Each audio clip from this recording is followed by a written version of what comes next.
Salut à toutes et à tous et bienvenue dans la cuisine au jardin. Allez, aujourd'hui dans cette vidéo, je vais vous faire découvrir un aiguiseur. Il s'agit du Orle 2. Vous savez qu'on en a toujours besoin dans une cuisine, quand on fait du barbecue, dès qu'on veut découper une bonne viande, il faut avoir un bon couteau bien aiguisé. Et ça, c'est pas toujours évident. Vous savez que la plupart des accidents qu'on peut avoir en cuisine, c'est dû souvent à un couteau qui est justement mal aiguisé. C'est-à-dire qu'on va commencer à forcer parce qu'on n'arrive pas à trancher la viande et c'est là que hop, on dérape et l'accident arrive.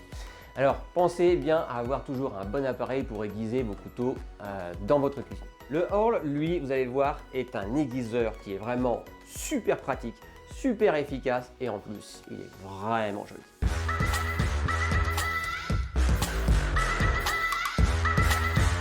Allez, il est temps maintenant de découvrir ensemble donc, cet aiguiseur Orle. Mais juste avant d'ouvrir la boîte, alors pour la petite histoire, Orle donc, est fabriqué en Allemagne, c'est au pied de la forêt noire que se trouve donc, cette entreprise familiale, puisque c'est le père et le fils qui travaillent ensemble. Et c'est tout d'abord donc, le père, dans les années 90, qui a fabriqué le premier Orle. Et ensuite son fils l'a rejoint pour créer une nouvelle gamme que je vais pouvoir vous faire donc, découvrir aujourd'hui. Il s'agit de Orle 2. Alors, à l'intérieur de la boîte, hop, eh bien, on va retrouver, bien entendu, une notice. Donc cette notice, elle est dans différentes langues. On va également avoir le Quick Start qui va permettre vraiment d'apprendre rapidement à utiliser donc l'aiguiseur Orle. Vous allez voir, ça n'a rien de compliqué, c'est vraiment très facile à utiliser. Et voici donc le Orle donc dans sa version chaîne. Le Orle 2 se décline en 3 modèles. Vous allez avoir le Orle 2 Cruise, qui est l'entrée de gamme. Ensuite, vous allez avoir le Orle 2 dans sa version chaîne, dans sa version noyée. Et vous allez avoir le Orle 2 Pro, qui est un modèle encore plus avancé, plus élaboré, mais qui est surtout utilisé par les professionnels pour aller encore plus vite, pour gagner son temps. Alors, j'enlève les deux petits capuchons. Et voilà, donc on a l'aiguiseur Orle, vous voyez, avec cette gravure ici, qui est vraiment très jolie, et son bois de chaîne. Donc de chaque côté, c'est là qu'on va faire l'aiguisage. Alors ici, vous avez un disque diamanté. Donc c'est un disque avec un grain un peu plus épais qui va permettre donc de faire l'aiguisage de la lame du couteau. De l'autre côté, on va avoir un disque en céramique qui va permettre un émorfilage de la lame. C'est-à-dire qu'on va pouvoir vraiment venir affiner l'aiguisage de la lame et grâce aux petites rainures que vous avez juste ici, ça va permettre également en même temps de pouvoir évacuer les différents résidus ou de poussière d'aiguisage. Dans la boîte, on va également retrouver donc le support de lame. Hop, voilà.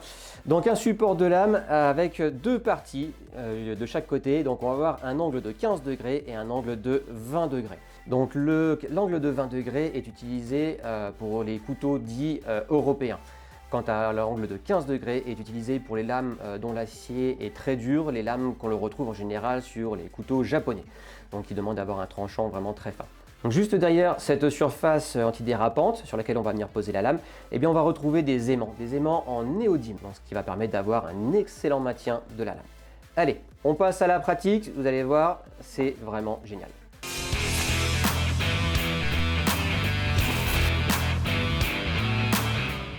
Alors, notre aiguiseur, on va le tenir de cette façon-là. Donc, c'est-à-dire que de chaque côté, vous avez ici des patins antidérapants, ce qui fait que quand on le pose, vous allez avoir la partie centrale qui va rester fixe dans votre main, donc la partie en chaîne, et de chaque côté, vous avez les disques qui, eux, vont tourner et vont venir aiguiser la lame. Et si je tiens le disque et que je tourne, voilà, ça tourne vraiment tout seul, ça ne fait aucun bruit, c'est très agréable à utiliser.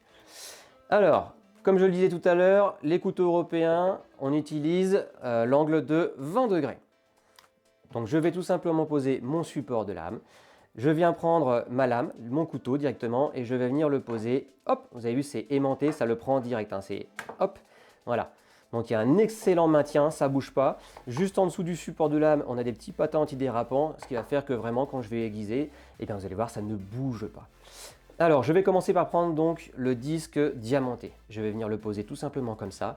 Et écoutez bien le travail se faire. Voilà, c'est aussi simple que ça. On entend le disque diamanté qui fait son travail. Alors, une petite astuce pour savoir si on est bien passé sur la lame, eh bien, vous prenez un marqueur, comme ça, un feutre, et vous allez passer directement sur le fil de la lame. Voilà. D'un côté et de l'autre. Donc maintenant je remets mon couteau sur le support de lame et vous allez voir, je vais venir ici faire mon affûtage. Et on va vérifier ensemble tout de suite si le travail a bien été effectué. Et on voit bien, voilà, directement sur le fil, uniquement sur le fil du couteau, qu'il n'y a plus de feutre, donc l'aiguiseur est bien passé, donc il a bien travaillé de façon uniforme tout le long de la lame. Voilà, ça c'est le petit test imparable, c'est nickel, ça permet vraiment de voir si le travail est bien fait. Une fois qu'on est passé avec le disque de diamant, c'est-à-dire avec un grain plus épais, eh bien on va passer à la surface d'émorfilage, c'est-à-dire celle qui est en céramique avec les rainures. Et là, vous allez voir, au niveau du son déjà, il y a une grosse différence. Écoutez bien. Vous voyez, c'est beaucoup plus doux. C'est vraiment très différent. Donc là, on vient affiner l'aiguisage de la lame. Et voilà un magnifique tranchant de la lame. Donc ça, vous connaissez le test, vous passez légèrement dessus.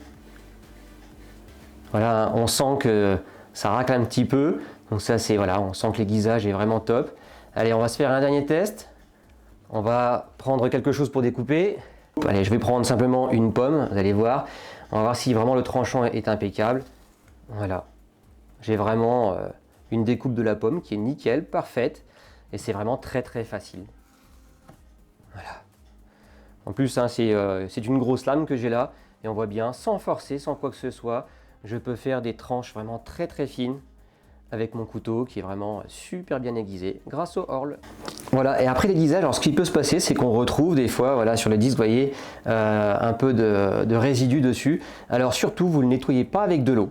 Et vous prenez tout simplement dans la trousse de votre enfant, moi c'est ce que j'ai fait, j'ai été lui piquer sa gomme vite fait dans sa trousse d'école, et je vais venir tout simplement, voilà, gommer, regardez, ça va s'enlever tout seul, avec la partie blanche, vous prenez, vous gommez simplement la surface,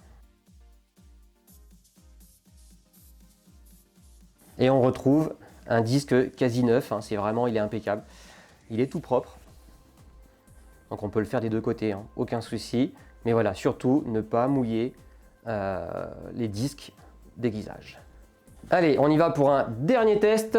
Dans les cuisines, on peut retrouver pour certains ce qu'on appelle une feuille de boucher. Donc la feuille de boucher, c'est pareil. Comment je vais faire à ce moment-là pour venir l'aiguiser, puisque on voit bien que je ne vais pas pouvoir l'atteindre. Elle est vraiment en dessous, ça n'est pas possible. Eh bien tout simplement, petite astuce encore une fois, je vais tout simplement prendre une planche à découper pour gagner un petit peu de hauteur. Ensuite, je reprends mon angle de 20 degrés, je centre avec ma lame, et si je ne touche toujours pas, eh bien je vais encore augmenter avec une autre planche s'il le faut. Et c'est parti!